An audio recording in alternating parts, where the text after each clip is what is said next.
हिंदू धर्म के 4 धामों में से एक द्वारका धाम को भगवान श्री कृष्ण की नगरी कहते हैं। द्वारका धाम गुजरात के काठियावाड़ क्षेत्र में अरब सागर के समीप स्थित है। श्री कृष्ण की द्वारका नगरी के जल विलीन होने की कई पौराणिक कथाएं प्रचलित हैं। चलिए जानते हैं भगवान श्री कृष्ण की द्वारका नगरी के डूबने के पीछे क्या वजह थी। पंडित इंद्रमणि घनश्याल बताते हैं कि श्री कृष्ण की द्वारका नगरी के डूबने की मुख्य 2 वजह मानी जाती है। पहला कारण गांधारी का। पौराणिक कथा के अनुसार जरासंध द्वारा प्रजा पर होने वाले अत्याचारों को रोकने के लिए भगवान श्री कृष्ण मथुरा को छोड़कर चले गए थे।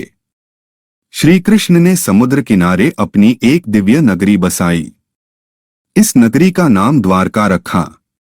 माना जाता है कि महाभारत के 36 वर्ष बाद द्वारका नगरी समुद्र में डूब गई थी। महाभारत में पांडवों की विजय हुई और सभी कौरवों का नाश हो गया था। इसके बाद जब युधिष्ठिर का हस्तिनापुर में राजतिलक हो रहा था, उस समय श्री कृष्ण भी वहां मौजूद थे।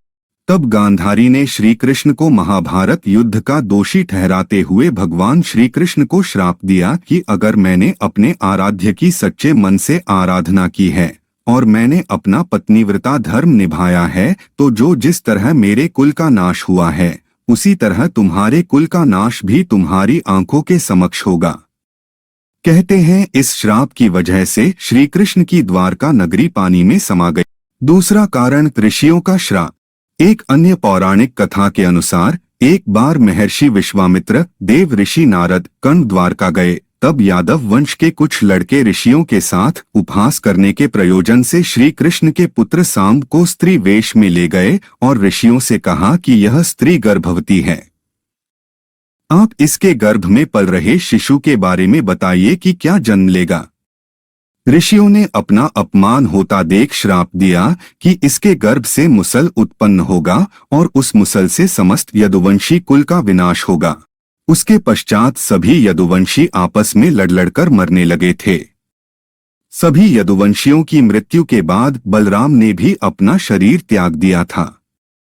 श्री कृष्ण पर किसी शिकारी ने हिरण समझकर बाण चला दिया था, जिससे भगवान श्री कृष्ण देवलोक चले गए।